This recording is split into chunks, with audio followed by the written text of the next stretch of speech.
Ethyl hexanoate is most often described as licorice or anise seed in aroma, but it's one of many compounds that have a wide variety of descriptors depending on the individual taster. As with other esters, it's usually found in lower concentrations as part of an overall ester profile.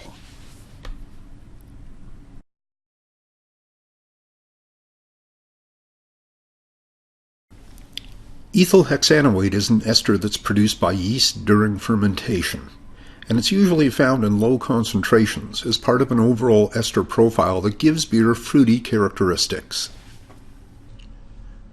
This presentation applies to ethyl acetate, ethyl hexanoate, and isoamyl acetate, which are esters produced by a reaction of an acid with an alcohol. In yeast, this reaction is catalyzed by an enzyme called acyl alcohol transferase, or AAT. For example, ethanol and acetic acid form ethyl acetate. Isoamyl alcohol and acetic acid form isoamyl acetate. And ethanol and hexoanic acid form ethyl hexanoate. Esters are common at various levels in most ale styles, but they're not as notable in lager styles.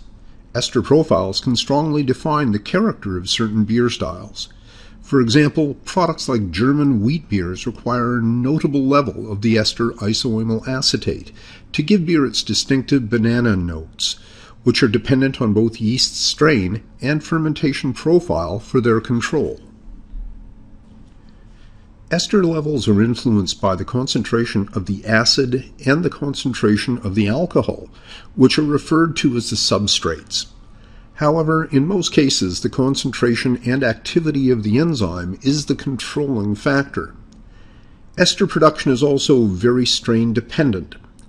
Ester levels are increased by low wort aeration or oxygenation, high fermentation temperatures, low pitching rates, high gravity worts, or glucose adjuncts and higher glucose concentrations.